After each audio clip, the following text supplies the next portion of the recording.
Brother Eagle, Sister Sky first, so that it would help me kind of, it was easier for me to kind of think of it in terms of like breaking up into pieces that made sense. So like where there would be like a break in the dialogue, and trying to mix it in, like intermix with what I'm using.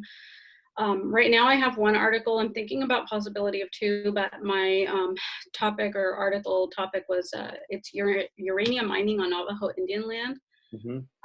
It was published in Cultural Survival magazine. So it has a lot in there, as far as like, you know, the history behind it, but also like what happened with a lot of these families. They're talking about like generations of, you know, cancer now in people, and, you know, things like that.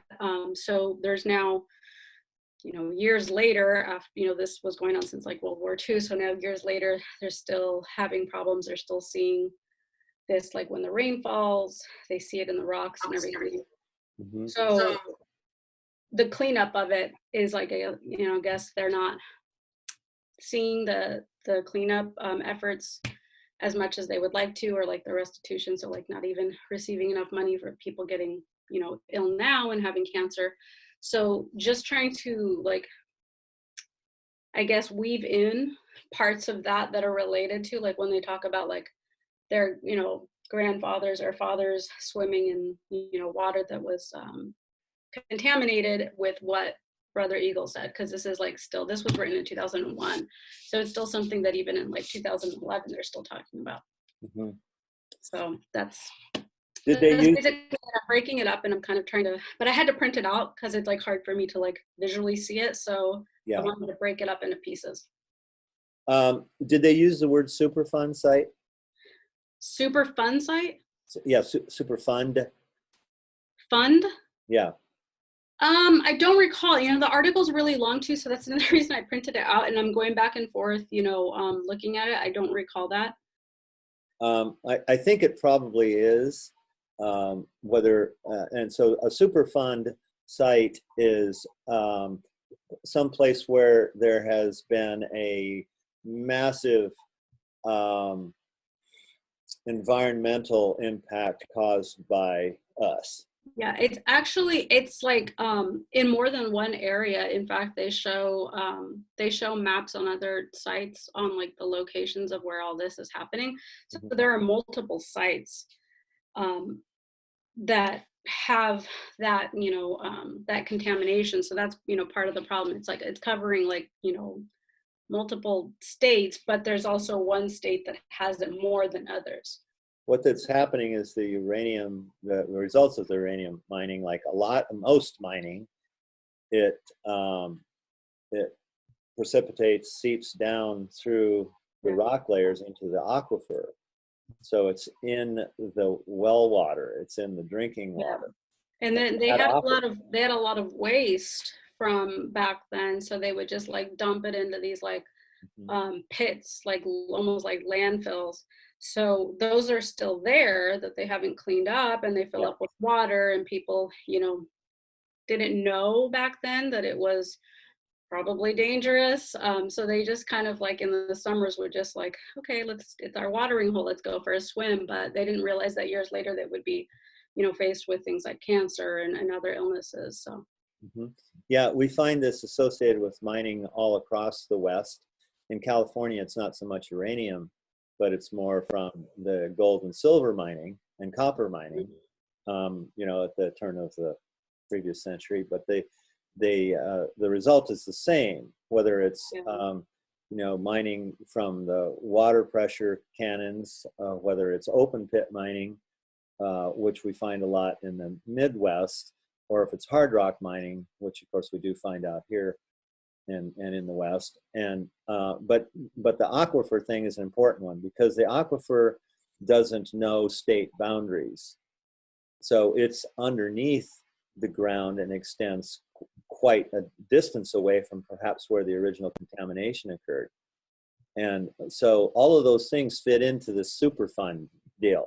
It's so huge that one of the things that makes it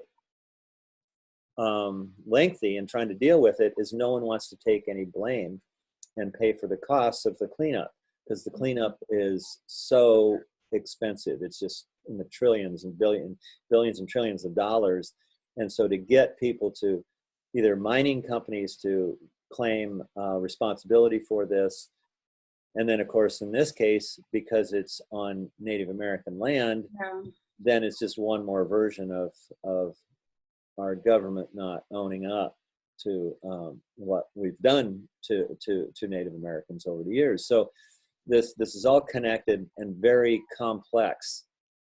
So there's this kind of issue is more complex because it deals with so many different entities, different governmental entities, companies, and it has an historic precedent of just pushing it aside and not dealing with it. So besides the fact of just not honoring land ownership and so forth. So this is a huge issue. You should look into what the Superfund cleanup is about. I think that would be another aspect of this. But other than that, it sounds to me like you have already done a great deal of research on it, and you're having a good understanding, and you've kind of known a little bit about this before this assignment. Yeah. So I think this is a good direction. I think I want to maybe repeat a couple times here today some of the thoughts that I was mentioning with Maurice's assignment, where you individually find a reason for this resulting book to exist. Whether that means it's to promote some direction, whether it's to influence somebody, where it can be used to help us understand or to do something, we might call it a call to action. So what I don't think that totally applies here in every case, but I do want us to try to think of the bigger picture as a designer. We're kind of, the situation that we're in right now with this virus, it helps us to, I think, how can designers have an influence, impact, make a difference in dealing with this situation? We make images, we do typography, we do design, and how do those things influence how we think on a daily basis? Most of the time, it influences us on what we're going to buy or what entertainment we're going to see. And we have the possibility, we have the power as designers to have influence over all sorts of things. It's not that we shouldn't or can't do anything with entertainment and what to buy. It just means that we have the power to also have an impact on some of these bigger things. So I want you to think about that, each individually with whatever your pairing is, and it might influence what you treat. I'm sure it should influence what you do typographically, but it might also influence to a certain degree the story that you tell by comparing these things or combining them together. Okay, a lot there. Mackenzie, how about yours? So I have all my works. I have 4 of them: the Chief Seattle, an editorial, and then I guess prose technically, and a poem. And what I wanted to focus on was how we are secondary to nature, and so we will die long before, like nature will be here forever. We're just like a speck in the spectrum of this timeline and stuff like that. So darker stuff. So I kind of had, I don't have anything digital as of yet, but started sketching sort of what I want to do, like start off lighter and then end off on a dark note, like this is where we're heading sort of thing. But yeah, that's about it. Yeah. Okay, so I really like the working things out in sketchbook form first. I think outlining a direction in some very basic visual form is always a good idea. Um, I think that so I want to focus more on the way you described that evolution, because it sounds like, or it could sound like, could result in something that's totally doom and gloom. Okay. Okay, so I'm going to offer a couple suggestions, and you find what you want. It could, because it could certainly just stay right there.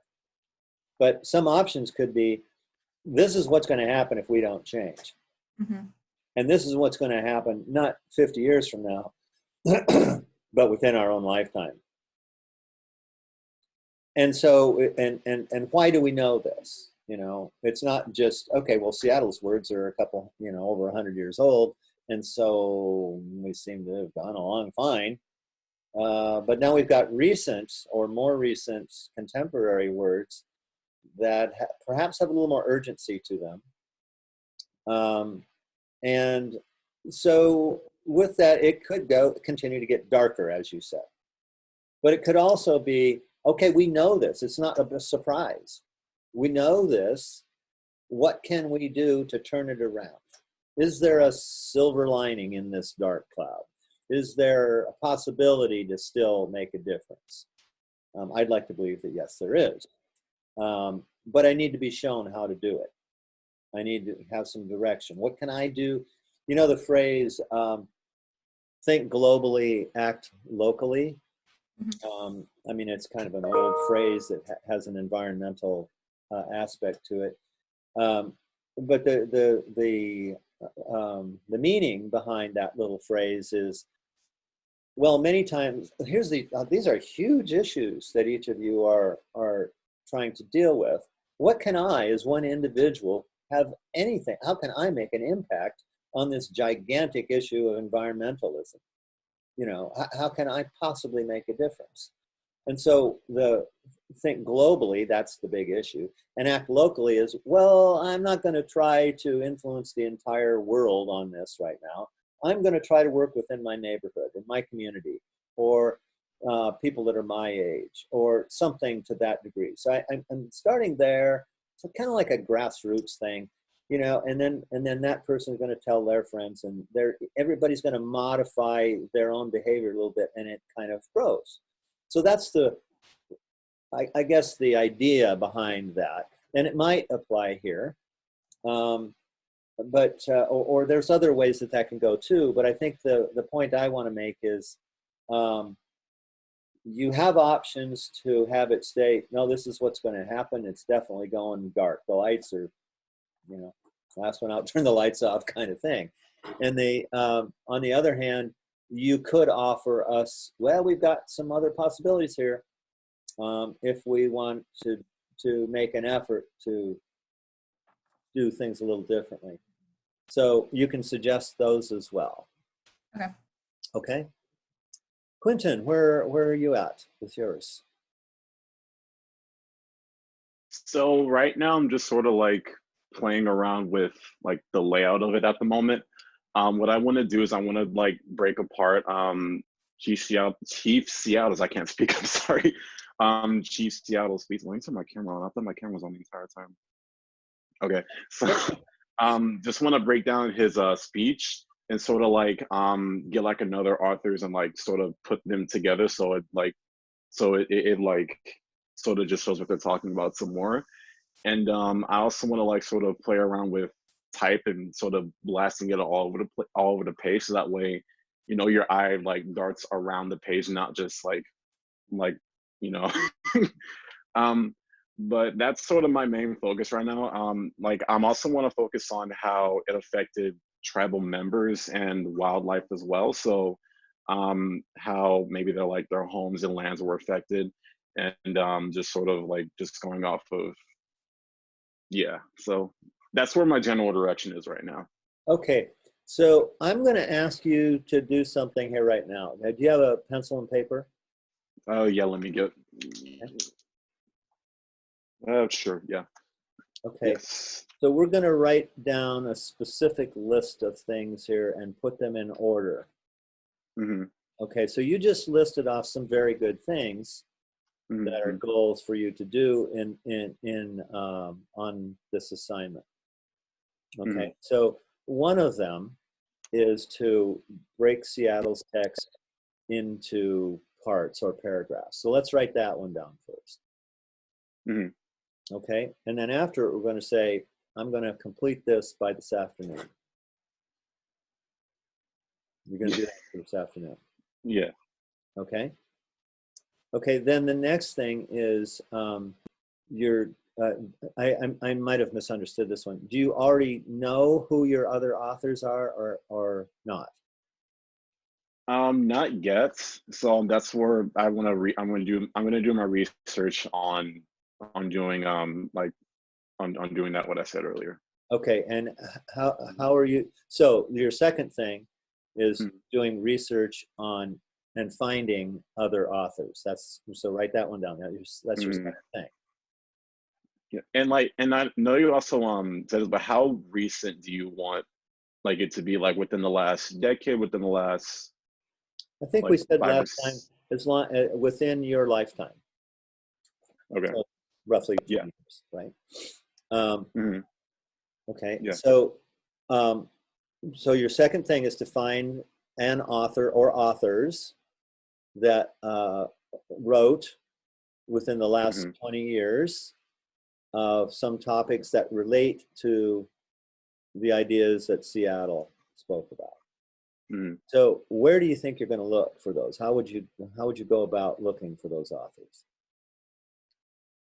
Obviously Google and stuff, but just sort of looking to see like whose writing relates to like Chief Seattle's and stuff, and just sort of like cross-examine their paragraphs, I guess, if that's the word. Yeah, and I think you're absolutely right. I'm just curious to know, where are you going to find those authors? How are you going to find them? That's to be determined. So. Yeah. So let's see if we can determine some of that right now. So I'm going to ask everybody else to first chime in on this one. So Jasmine, how did you find your other authors? What'd you do? Well, I just Googled, like, based on like the issue that I wanted to address. I kind of like searched that up too, and like poems or articles and stuff, and I just read through and found which one, best fit with the Chief Seattle. What was your search word? It was like conservation. Okay. Like protecting the wildlife. Excellent. Maurice, how did you decide? Well, at first I was looking for like books, and I was looking through like the free samples of books on just like Googling and on Amazon and stuff. And I was looking up water pollution. I just looked up books on water pollution, and I didn't find anything there. So I started looking for just like stories or just like any type of like article on water. On water, but you used water conservation or water pollution, those kinds of things as your search words, right? Gavin, how did you go about it?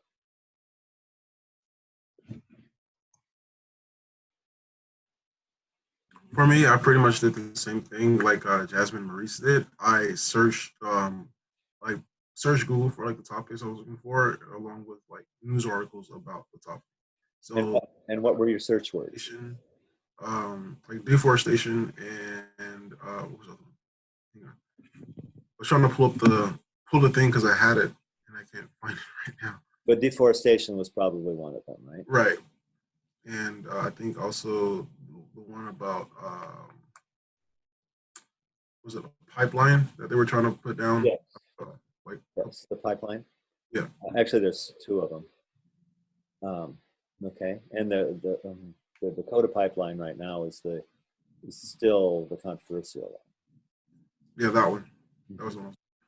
Taylor, what did you use to? I used nature, naturalist, and environment, and then I also did a little research on who Chief Seattle was, just so I can get like a better picture for what I wanted to use to compare. Good. Together Good. with. So you even looked more into who Seattle was. Excellent. Hatsine? So since I do metal smithing, as my other, I guess, side profession, I wanted something that was kind of more closely related to something I could relate to, like personally, like relate to, I guess. And I deal with a lot of Navajo mining and people that supply stuff to me. And so I specifically Googled environmental impacts affecting Navajo tribes. So that's where I like narrowed it down. Very good. Mackenzie? I'm pretty sure I typed in nature editorials because I wanted something a little bit more opinionated. And then that took me to the New York Times, and then they had some specific nature stuff. So then that's Taylor. I'm sorry, my cousin. Yeah, that's where I started to fit it a little bit more into what I wanted to match with the Brother Eagle piece. And then I think I looked in my my local library database. It's an app called Libby. Check it out; it's free. And then that's when I put nature books or nature poems on nature. Nice. Brian, how did you search? Can't hide, Brian. So for me, right when I read Chief Seattle's, the first thing I thought of was Joaquin Phoenix's Oscar speech. So I'm doing a whole bunch of speech, not a whole bunch, it's 3 different speeches just by different celebrities. So I picked Joaquin Phoenix's Oscar speech, basically on environmental stuff, and then Leonardo DiCaprio's Oscar speech where he talked about climate change, and then I'm doing Harrison Ford's speech at I think it was a summit, like where they talk about the environment. So I'm doing those 3. So that's kind of how I find mine. I already had like an idea in mind, so it was kind of easy to go from there. Very good. And so I'm going to add one more, and that would be TED Talk speeches. So you might check those out as well. So I wanted to do that, Quentin, just to give you some a little more specifics that you don't have to use any of those, but those are examples of specific things that you can do to help find the other comparative authors and words to work with. Okay, so that's your second step, is to do that, and your goal is to have a short list of those to pick from. You just narrow it down to a short list of, I don't know, maybe 4 possibilities. You should try to do that by tomorrow. Okay. All right. And so that's 2 major things. And then, so the third thing then is you're going to start to look at how they might be combined. So on Thursday, when we meet again, I'd like you to be able to tell us some possible ways that you're thinking of to combine. Okay. It might also be, from what I found out, I would really like this to have this purpose. I want to motivate people. I really zeroed in on this particular aspect of his words, and how, and because of the people I've picked from more recent times, I think this is the specific part of all of the words that Seattle said, and all of the words that perhaps who you're connecting with, the overall feeling. This is the part that I've really, it said something to me, said something to you, and that you want to really focus on that. Okay. Okay. So I wanted to do that way with you to maybe give you a little more specific direction. Okay. And I think when you are working in general, if you can do that for yourself, because you have no problem thinking of the main stuff, but then how to implement it, to actually, where do I start now? I know I'm supposed to do this, but I'm not really sure how to really get going. And so I think it takes longer to get going because of that. So I'm going to suggest to you that you always try to make that little list Therefore, and then sometimes you won't be able to make much of a list, so then you have a question for me. Okay. Do you think that'll help a little bit? Yeah, it'll help a little bit. Okay, okay, great. Brian, why don't you tell us a little bit more then about where you're at? So I've broken up the Chief Seattle text to how I want it, and then, or what made most sense to me. And then I've decided kind of the layout of what order I want the text to be in, like which one's going to be last, what'll go first. And then, yeah, that's about it. I haven't done anything like design. I did do the design, like the cover already.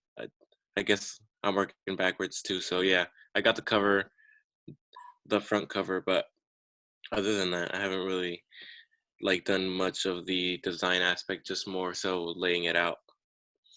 I think that's the stage you should be at. And I didn't want to imply when I was talking about Taylor's approach, I absolutely don't think that that is backwards. I don't think that what you just described you're doing is backwards either. What I do want us to think of is how it can go back and forth between an image, the typography, the image, you know, one's going to influence the other. It's not just always one way. It's not linear. Design is not linear. It is not that, well, I do this thing. You know, it's going to sound opposite of what I just told Quentin, but hopefully I'll clarify that. The entire design process is not linear. When we look up the design process on Google or something like that, you'll see some models that kind of imply that it is. That's very, very old school. It's something outdated, proven not to be true.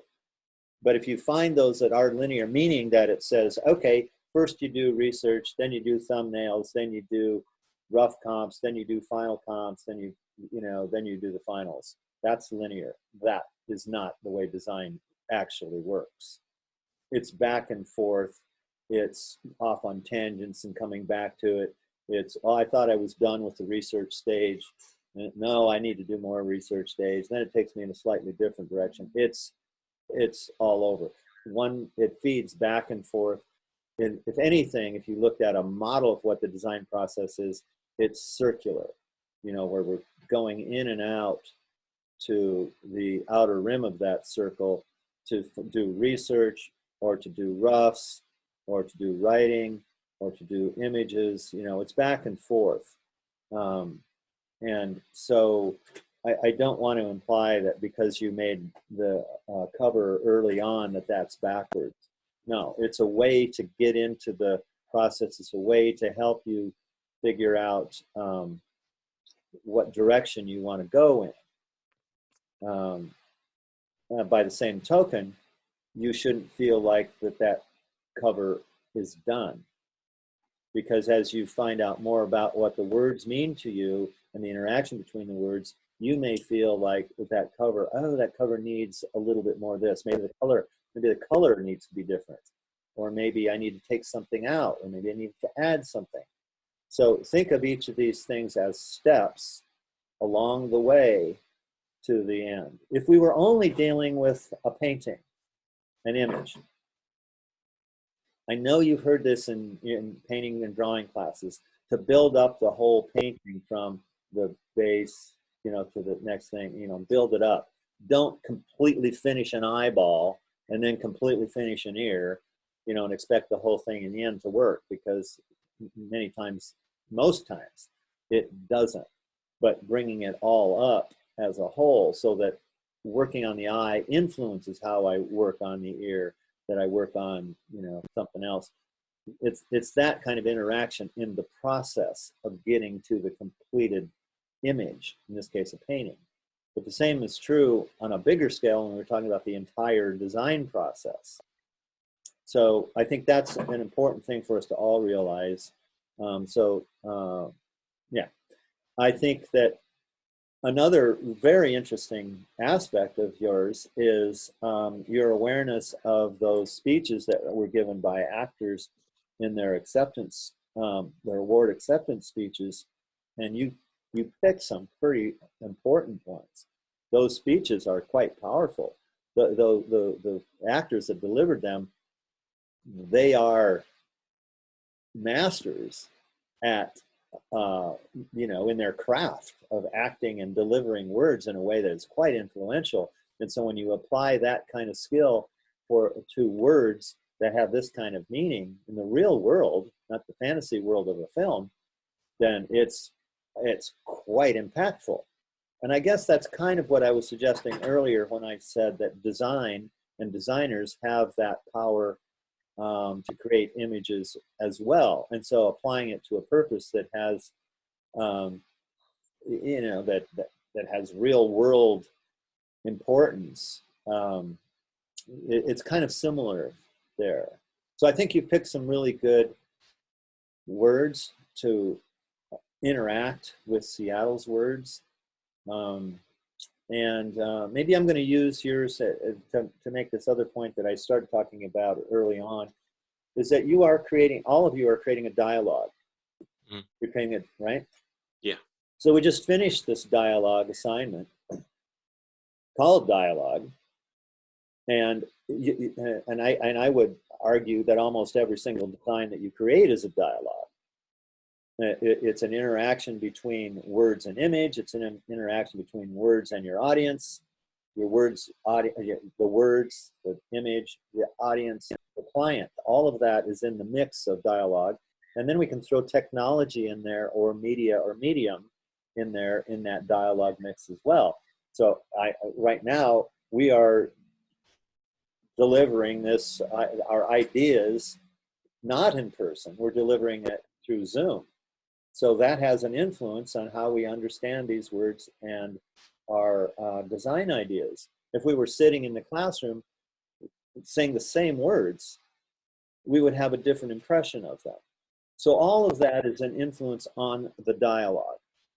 So if our first step is to simply be aware that that is the fact, that that is a dialogue. So there's an interaction, there's a back and forth, there's one thing influences the other kind of process. So looking at the way that you all frame the words of Seattle as context for the contemporary words, or are they intermixed equally, or are the contemporary words a context that we look back at history?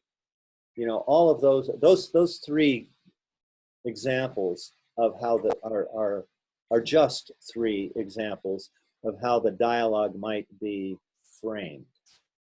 So you look at your words and Seattle's words, and you decide which it is, and that'll help you to decide which words are treated more importantly, more subtly, more dynamically, any of those typographic treatments, how they're broken up, what's on one page, so forth. So my last thing on that in general here is I want to remind us that the emphasis on this one is readability. And that is a difference from our treatment of dialogue in the previous assignment, where it was more, we'll say more random. Okay, we were trying to imply some structure there by that invisible glue stuff. In this case, we still have invisible glue things. We still can align things. We can still use repetition with variation. We can still do all of those same things. It's just that the emphasis is now on readability. I didn't use, it's funny, I'd never used this word on the last, on the dialogue assignment, because I've used it all along over the years, but I didn't with you guys. And that is, I've used the words optical event to describe the effect of the previous assignment. It's a visual dynamic thing that is an optical event. In this case, on this assignment, the result needs to be on readability. Everything I do is to help us understand the words more clearly. Yeah, so keep that in mind. Okay. All right, I want to do demonstrate maybe one or two things for us here. So I'm going to share my screen, and go to InDesign. So if you guys want to also open up InDesign on your laptops, and we can maybe do one or two things together. Okay, so I'm going to go there right now.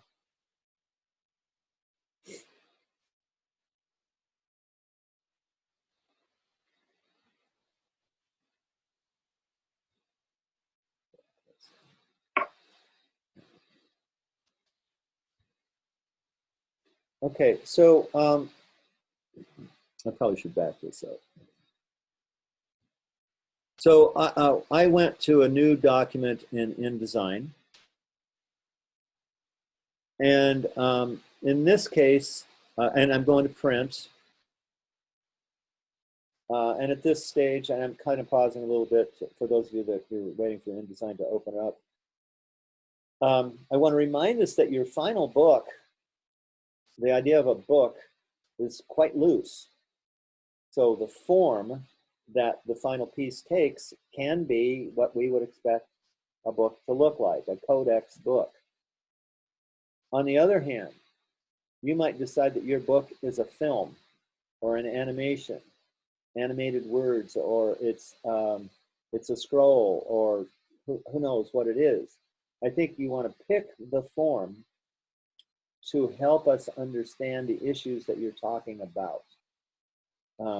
You know, see how the form can enhance meaning. That's my point. I don't want us to just arbitrarily say, well, it's a book, so it has to be a codex book, where that decision is already decided for you, and it's not. You have the freedom to do different forms of the book here. Different kinds of binding, different kinds of material for pages. All of that is wide open. Again, it's the connection between form and content that I want you to think about. Now, having said that, does that mean I'm looking for you to create some wild and crazy form or some different thing? No, not necessarily. I want the form to be meaningful to the words. And you have the freedom to explore several options there if you'd like. All right, so since I'm doing this in InDesign, I picked print, and I'm going to uncheck facing pages. So those of you that are in the class the other day, I picked facing pages to show a spread, a right and left, or verso recto pages, a spread. I'm going to uncheck it this time. So we're going to see, by doing that, I'm going to see a single page at a time. And I'm going to put in 10 pages and say create. So now I'm seeing one single page here. My pages window is over. Let's see, I need to move you guys down.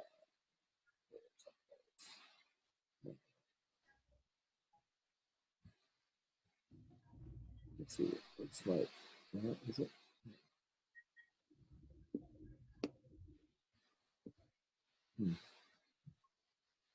I don't know. There it goes. Okay. Sorry. So my pages window, and I'm seeing individual pages here rather than spreads. Above the gray line, I'm seeing the master pages, and the A master is where I can put something that I want to appear on all pages. So I apologize to those of you that I didn't do, weren't in the class yesterday, and I can do any of that kind of thing with any of you that want to know more about InDesign at some point as well, but I do want to show us something else. So I want to show us how to use the baseline grid. So the InDesign has two grids. It has a document grid and it has a baseline grid. And the baseline grid is what relates to us as typographers. So we know that lines of type sit on a baseline. And so if I just take my text tool here and make a text box, and under the type part of the menu, go down and say fill with placeholder text, then I will be putting in just nonsense words. And I'm going to look up here, and so where this is a short line, I'm going to return that so it looks like a paragraph. And the same, right there. And I'm just going to arbitrarily create another one here. So I have 1, 2, 3, and the start of a fourth paragraph within there. It doesn't matter how many you have, but you should, just make some fake paragraphs in your text box. Okay, so now when I have the text tool clicked in any one of those fake paragraphs, and I call up the type window, so Command T, and I have the character or type window available, and it tells me, of course, what typeface I'm using, what size I'm using, and what amount of leading I have on that text. So if you've gotten to the point in the assignment where you've looked at the resource links I put on there, one of those resource links is typographic variables. And we've talked about this little cheat sheet in the past, but I'm just reminding us of it again. And one of the variables, besides the choice of typeface and the type size, is the amount of leading. And the amount of leading is the important one here. And so a rule of thumb would be to, on anything, to never stay with the default setting on anything. The default setting is average. The default setting is not unique because it's average. The default setting on anything is what everybody starts out with. It's a starting point. The software has to have a starting point for all these settings, or you wouldn't see anything. So that's the reason it is there. It's your job as the designer to customize those settings for whatever effect it is you're after. One of the ways that we can just I would almost say it's a rule that you should always, always, always do this. I don't quite say it that way, but it's as strong as I can make it without saying always, always do this. And that is to change the leading. The leading is never going to be a whole number. It's going to be a number with a fraction. So in this case, that text in here is Minion Pro 12-point size on 14.4 points of leading. So that fraction is going to be very difficult for us to work with for anything else. So we want to open up the leading to the next whole even number. That's the rule of thumb that I want you to remember. So in this case, it's 14.4 to start with. So the next whole even number, well, it's not 15, that's an uneven number. So the next whole even number would be 16. So I'm going to open this up to 16, but it's not here. So I just need to type it in. 16. Okay, so now my setting on this is going to be 12 on 16 is the way we would say it and read it. It looks, when we write it down correctly, it kind of looks like the numerator and denominator of a fraction. So 12/16 is the way we would write it. The way we would say that is 12 on or 12 over 16. So that's our rule of thumb. I haven't applied it to this yet, but that would be the rule of thumb to open it up.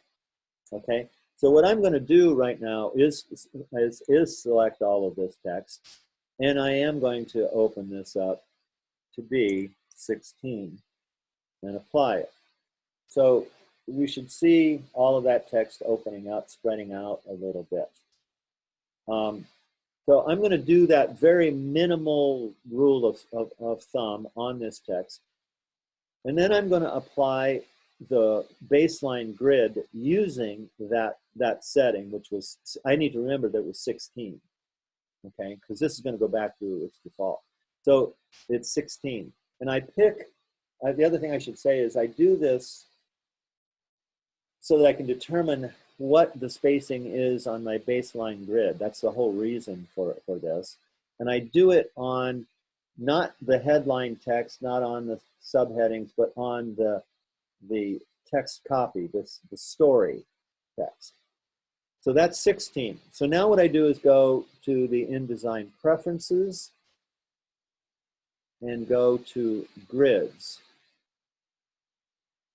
And on the grids, I will see I have those two grids I mentioned a minute ago. I have the baseline grid and the document grid, and they're two different sections of this window. So these controls down here apply to the document grid. These controls apply to the baseline grid. Okay, and we're going to have this relative to the top of the page to start with, and we may change this to relative to the top margin. What that means is it starts measuring whatever settings I put in here from either the top of the page, or it starts measuring from the top of the margin. And we'll see what the difference is by changing that. But for the moment, I'm leaving it at top of the page. Then it says I'm going to, from the top of the page, I'm going to go down 3 picas, 0 points. So this, the way of writing that is 3p0. Picas is, that's the number for picas first, and then the last number is the number of points. So it's like how many inches equal a foot. So 12 inches in a foot. I could say 12 inches, but I could also say 1 foot, and it's the same amount of distance. So in this case, I could say 3 picas, or I could say 36 points, same distance. Okay, so 12 times 3, 36. So what I'm going to do right now is I'm going to say start at 0 from the top of the page. Then I'm going to have an increment every whatever my leading was. And in this case, it's 16. Okay, so the key here is start at 0 from the top of the page, and where it says increment every, it means it's going to make a grid line every 16 points. And I picked 16 because that's the amount of leading. Okay, so I'm not going to do anything with the document grid here at first, just the baseline grid. And then I need to say, okay. So I come back out here. Now I need to view the grid. So I go to View, Grids, Show Baseline Grid. And I need to zoom in a little bit so that those lines will show up. And now if I move this paragraph or text so that the text of the first line rests on one of those grid lines, you'll see that all of the lines after that also fall on the grid line. So I've created a grid based on the leading of the text that I've decided I like. So I need to pause here for a second. Did I lose anybody on any aspect of that? Okay, all right. So I have a question. yes, go ahead. So how you said you would do this for the body text and not for like the, I guess, the headlines or whatever? Yeah. How do you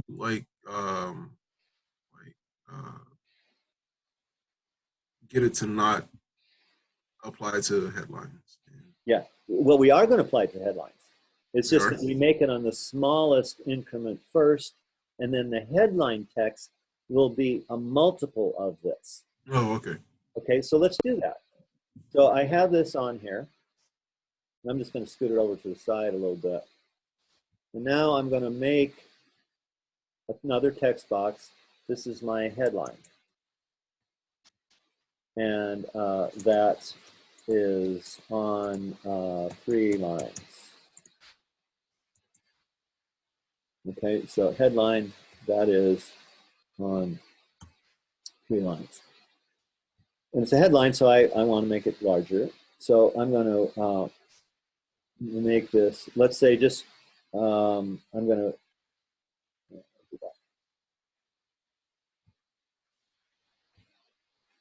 Okay, so I have a large headline now. And I'm going to move it so it also sits on a baseline. But you can see that the leading needs to either be opened up more or closed down some so that it fits on multiples of my grid. Okay, so I have, let's take this text, and I look over here, and sure enough, it's a 57.6 points, you know, doesn't equate to anything. So I'm gonna, if I go down to there, it doesn't fit yet. So I need multiples of 16, and it looks to me like right there ought to do it. At, oh, sorry, not quite. One more. So maybe 48. Okay, so now this text, notice that the height is a multiple of 2 grid lines, and the leading allows each of them to sit on one of those baselines. So what I've now created is a harmony between the size of this text, the amount of leading of the headline text, a harmony between that and the size and leading of the text type itself. Okay, so this continues. Let's say I have an image that I brought in. So I haven't done any vertical lines yet, but I do know that the height of it is going to be, I want to tweak it so that it falls on these vertically. Okay, and I've created that harmony. Okay, does that make sense for everybody? Any question there that I've missed? Okay, so we need the vertical lines. So, and we don't get vertical lines for the baseline grid. We get vertical lines on the document grid. So we're going to go back up here to InDesign Preferences and Grids. And of course, when you're doing it on your own, you can do these at the same time. I just did them separately to kind of demonstrate this. So I'm going to come back down here now to the document grid. And I'm going to make the subdivisions 1, both horizontal and vertical. And the grid line, again, I want to be the same increment. So I'm going to say 0p16. And can somebody tell me what this number is going to change to once I move the cursor? What's it going to change to? If 12 points equal a pica.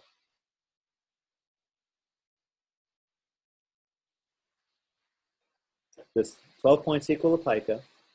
It's kind of like if I said I have 18 inches and I want to express it in feet and inches. What is 18 inches equal to in feet and inches?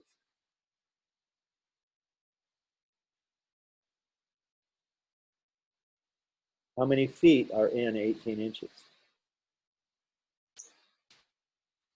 1.5. 1 foot 6 inch. Yeah, 1 foot 6 inch. Okay, because we took 12 of those inches, that's 1 foot, and we have 6 left over, right? So it's the same kind of thinking here. If I have 16 points, 12 points equals 1 pica,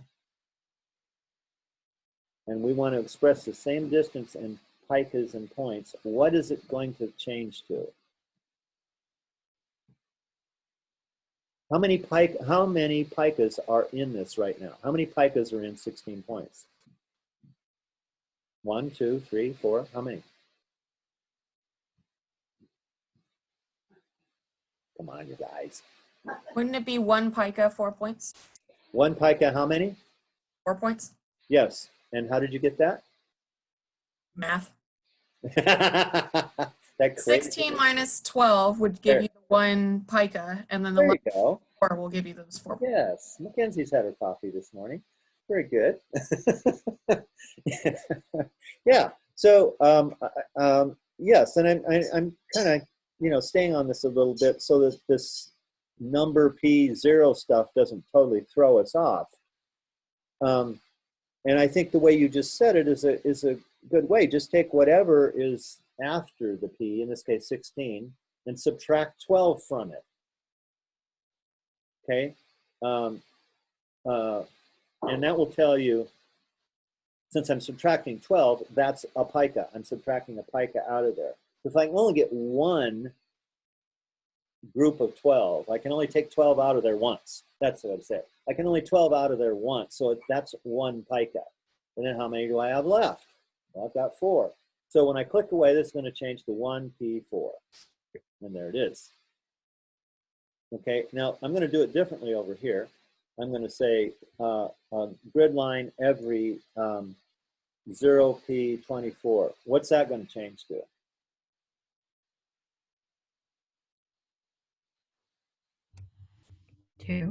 Two. 2p0, right? If I click down here, 2p0, because 24, I can get 2 sets of 2 picas out of there. A pica equals 12 points. Okay. All right. I need to go back here and so this is 16. This needs to also be 16. Sorry, not 16 pica. 0p16. And of course, again, this is going to change to 1 pica, 4 points. So that's the same distance as 16 points up. 16 points and 1p4 are the same thing. Okay. Now I put subdivisions of 1, and I should get even a smaller. Let's do this first. We'll put 0 in there. Yeah. I can't do that. So I put 1s in there. And what I should get now is the document grid sitting on top of the baseline grid. So all the horizontal lines are in line with one another, plus vertical lines. That's what these are. And they should make squares that are, in fact, 16-point squares. So before I go there, does that make sense to everyone? Because if it doesn't, I want to stay here and try to explain it differently. And I can't see all your faces right now. So tell me if I need to repeat something.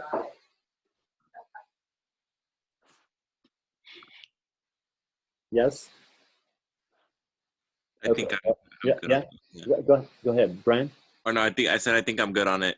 Oh, okay. Yeah. Thank you. All right. Well, I'm going to go ahead and okay it. So we're out here. I need to now show it. And I haven't done anything with the margin lines. So the margin lines are going to be off. And of course, I have the text boxes here. So don't pay any attention to those lines. But when I go to view grids and guides and show the document grid, now we can see that, and I'll zoom in just a little bit, that maybe down here. We can see that the document grid and the baseline grid are right on top of each other, plus we now have the vertical lines. So now that I have those, I can take this text block and I'm going to bump it over so that it falls on the vertical line. And I'm going to come back up here and I'm going to bump this text box so that it also falls on one of those vertical lines. And it could be one box or 2 boxes or 3. Any multiple of this works for us. Same thing with if I go back to the leading on this headline. Whoops. So this right now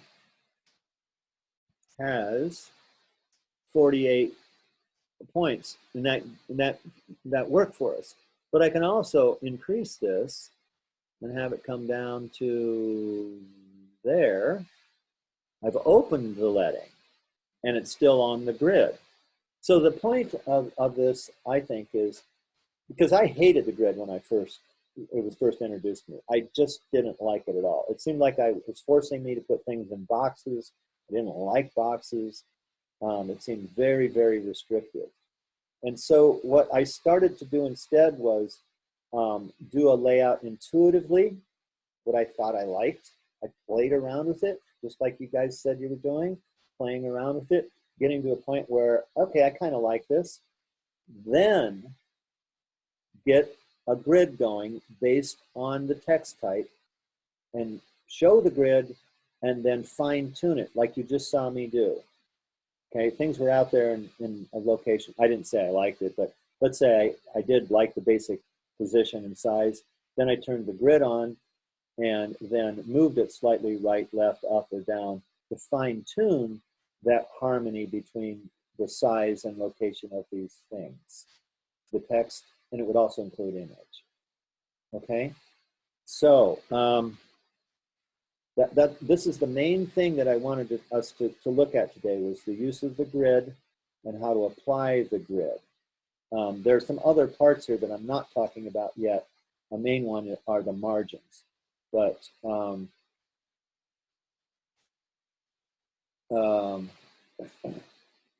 so I would scoot this down here now to that line on the grid so that it relates over here. Now, within InDesign, I can go over to the bottom of this and pick preview. So that turns everything off, and other than just the text, and I can see what's going on. I guess the other thing that I would do is, if this is something I was going to move forward with, I would take this text and I would, oh, whoops, sorry. We need the paragraph window here, and I would make it flush right rather than flush left, so that now those words are leading me into the paragraph. But I don't want to keep going on other variations of this. I mainly want to make sure that we understand how to create a baseline grid, how to apply it, and then how to create the document grid so that it is in alignment with the baseline grid. You don't have two things that are not in phase. So think about your own. It doesn't matter what kind of book you're creating, but you all have all this text to work with. So I would expect that you'd first do it intuitively. Then what you should do is click in the text, the text type itself, and make it an amount of leading that is at least the next whole even number. It doesn't have to be stopped there, but it needs to be an even number. So in this case, I went to 16 since the default was 14.4. I could have gone to 18. I could have gone to 20 or 22, but it's always an even number. Then from that point, I made the grid based on that number, the baseline grid. And then from that, I made the document grid. So that's kind of the order you should do it. I would also say that for most people, it's a fine-tuning thing. Not everybody. Some people actually prefer making the grid first and then working from there. But I think I'm not unusual. I think most people work intuitively first and then use the grid as a fine-tuning tool. Okay. So I'm going to stop the share for a minute so I can look at you. Asia, good morning. You snuck in on us. So any questions on creating the grid or how you would use it? Say yes or no, or yes or no. No questions. I just wanted to say thank you for adding the part where you say that some people like doing it at the end once you already kind of lay it out. Mm-hmm. I know that's how I kind of like to go about it. I like to lay it out and then do the whole grid thing. Yeah, I am very serious. I absolutely could not stand the grid when I was first introduced, and I had to do it for assignments. I did it because I had to do it for the assignment, but I didn't use it otherwise. And then later on my own, I started, I mean, it wasn't that I didn't see some value in it. Even in the beginning, I saw value in it. It just seemed, oh my God, not something that excited me at all. But later I started to realize that I can work intuitively first and use it to fine tune. And that was helpful. And that's the way I'm suggesting for you guys. You don't always have to use the grid. That's certainly not true. Some things benefit from other ways of creating harmony and unity within a piece. But I think in most cases, especially dealing with a lot of text, the grid is quite helpful to firm that up. Okay, so if there aren't any questions with that, I did record the last part of this. I didn't get the recording started for all of our individual talks. I'm sorry, I forgot again until we were about halfway through. But I did catch all of this with the grid stuff. So I will put that on our announcement and assignment page. So if you want to revisit it, you can there. And let's see. So I think for all of us for next time, kind of similar to what I was mentioning to Quentin early on, kind of organize yourselves in a way to go forward. I believe that a benchmark for us for Wednesday would be to have all the text in there somehow that you can be playing around with. The next thing that I am, those of you that have worked with InDesign before, I'm going to strongly suggest that you start working with paragraph styles right away. Those of you that have not learned that yet, don't worry, because I'll introduce that to us next. But if you know how to do it, don't forget and start with paragraph styles early on. So on Wednesday, if you have all of the text in there in some way that we can see, you can share your screen next time, and we can see some ideas that you're thinking about and how you're going to connect or interact between the two. Do you mean Thursday? You said Wednesday. Oh, I meant Thursdays. I'm sorry. I do this all the time. Okay. Yeah, thanks for bearing with me on that. Yeah, so Thursday is what I mean. And so that our goal from a week from today is that we have, we'll take some direction hopefully from what you have on Thursday, so that next Tuesday we can really be focusing on layout and some other finer points of typography that I'm either going to be repeating for you guys or introducing to you and how to create that within InDesign. Oh, I should say this. Do I have to use InDesign? Could be a question. Not necessarily. I think that for the kind of project here where we have a lot of text to deal with, it makes sense to me that that's the program you would use. But you might have another version of the book that you're going for where InDesign isn't necessarily helpful to get there. So let me know early on if that's what you're thinking. But otherwise, I believe we should all be working with InDesign. Okay? All right. Any other thoughts? Notice I didn't say questions.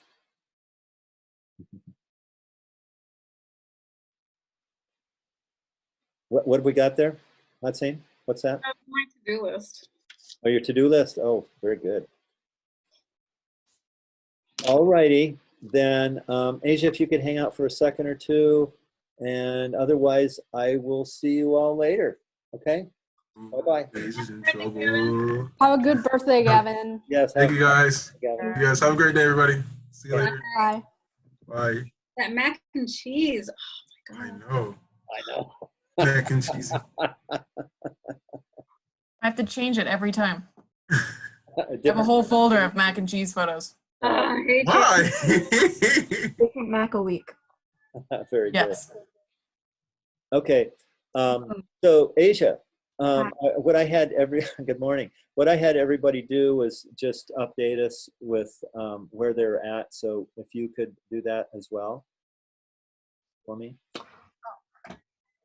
Basically, I'm still figuring out what other text I want to incorporate, and then editing all that. Do you? But I have the Windows, not Windows. I have InDesign like opened up and stuff. Okay. With your other authors, so you have a couple that you are considering, or you've decided? I have not decided yet because I want to know. I'm trying to figure out if I want to go for like a deforestation theme or like a climate change theme.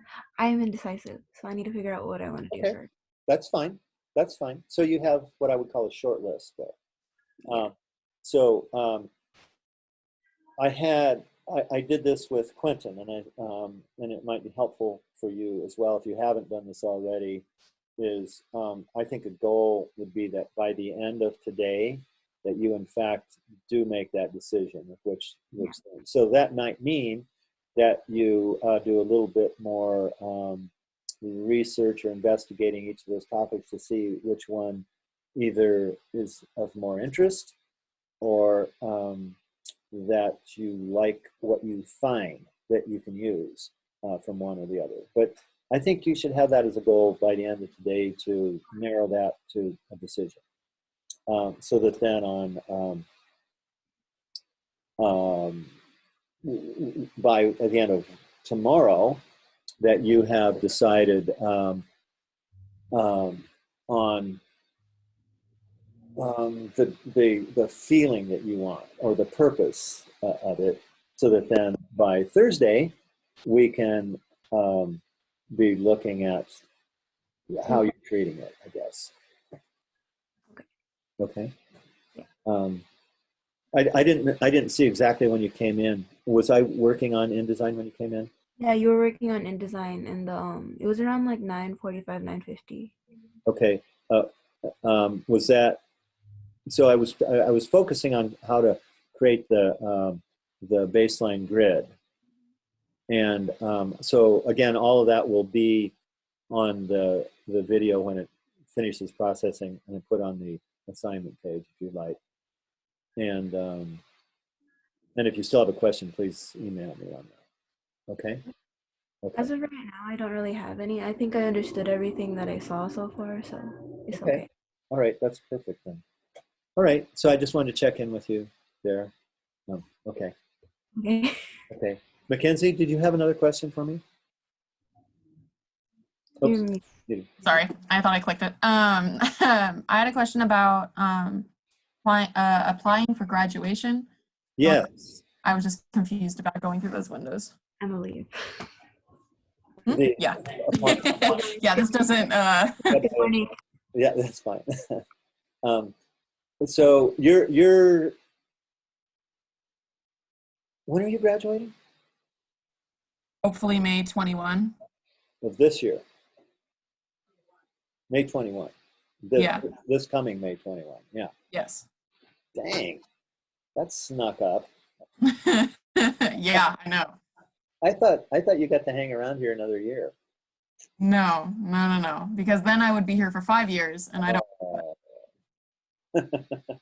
Yeah.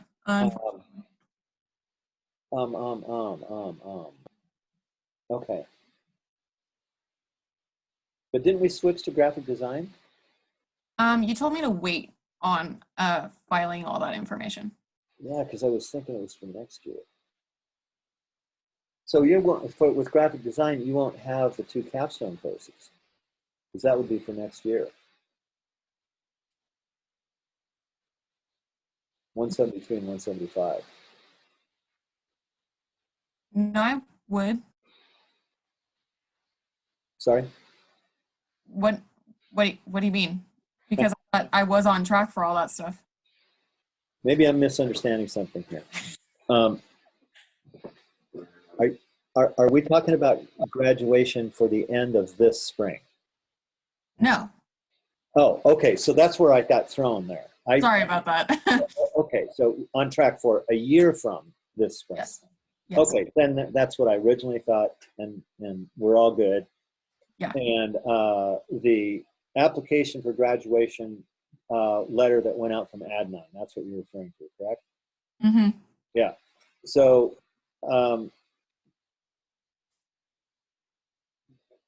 you're okay to wait until fall, honestly. Even though that online it says the deadline is May 1st. Yes. Oh, okay. But knowing you, you're going to want to have this done. Yeah. So let's do that. Okay. And so I honestly, I haven't looked in detail at that now because it is online.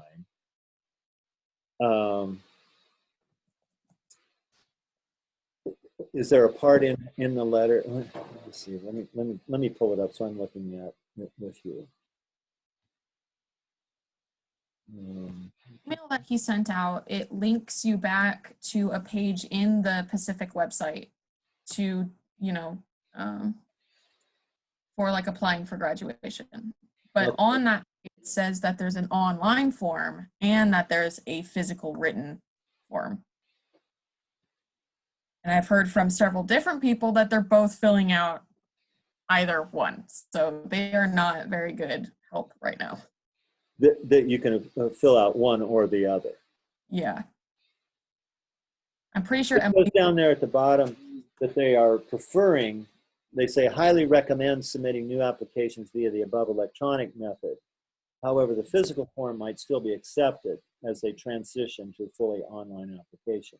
Well, to tell you the truth, I am absolutely in favor of the registrar's office moving to online form submissions of everything. I think they've held on to this physical form stuff for way too long, and it's caused all sorts of problems. So I am glad that they're moving in that direction. And it seems like this application for graduation form is the first one they're really pushing. So I would use that one. And it's at the very bottom, application for graduation. There's a looks like a PDF at the bottom. Do you see it? Very, very bottom, last line. Yes. So I would use that form. So I'm going to click on it as well. And yes, so fill this PDF out and submit that. And luckily, yeah, it's a fairly straightforward form. Do you find it? Yeah. Okay. Yeah, I would do that. Okay. Now, does that help, or is there some other part that still isn't right? So when I do this, do I do it for both of my majors or just the graphic design one? Well, we're going to be dropping Media X, correct? Yes. Yeah, so just do it for graphic design. Okay, cool. And I understand why you're asking that, because right now you have both. But no, in the end, just do it for the one that you're going to have a year from. Okay. Because I was looking at the online portal and it was just confusing me. So I will go paper or PDF. Yeah, do the PDF one. That's the one they're suggesting. Okay, cool. Okay. And yeah, and then let me know if there's still an issue there. Okay. Yeah, sure thing. Okay. All right. Sorry, you scared me there for a minute. I thought, oh my God, how did I miss this one? But, No, that would have been crazy. That would have been absolutely crazy. Yes. Yeah. So no, we're all on track then for next year. Okay. Okay. Yep, that's it from me. All righty. I'll see you later. See you. Okay. Bye-bye.